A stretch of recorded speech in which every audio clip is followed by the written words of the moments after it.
Welcome to IFAStories, where ancient wisdom meets modern storytelling. Step into the sacred world of Ifá, the Yoruba spiritual system, where every tale carries the power of divination, destiny, and deep cultural insight.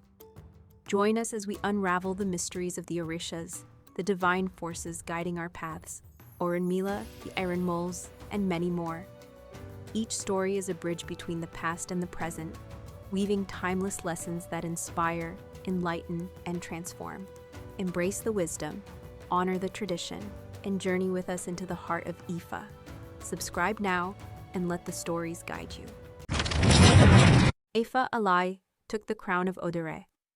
At this point in his life, Ìròsùn Méjì had already become a prosperous person, and his popularity had grown everywhere.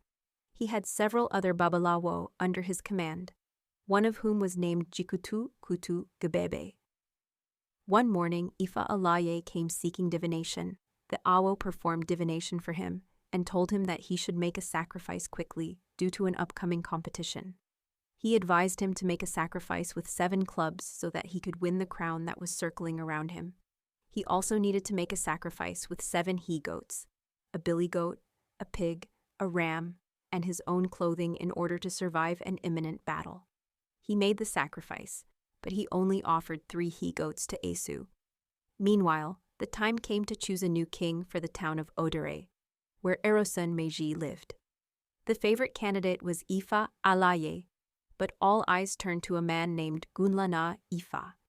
Ifá Aláàyé returned once more to see Ìròsùn Méjì and asked him why his name was not being mentioned or considered in the competition. Ìròsùn Méjì called upon Ifá, and it was revealed that Esu was still waiting for Ifá Aláàyé to offer 4 more he-goats and to add a drum to the sacrifice. The sacrifice was quickly made.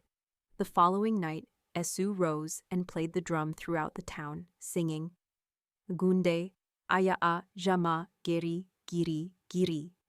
This was a song announcing the approach of war, so the inhabitants of Odèrè hid inside their homes.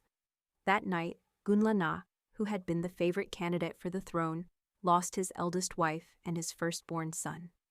The sadness and melancholy that followed caused him to lose interest in the competition for the throne. Additionally, there was so much confusion and destruction in the town that all those who had supported Ògúnlànà in the competition were either dead, afflicted, or mourning. When the time for the competition arrived, only Ifá Aláàyé remained, so he obtained the crown and celebrated greatly because of this. He went to give thanks to Ìròsùn Méjì, bringing abundant gifts and gratitude for the divination and the sacrifices made on his behalf.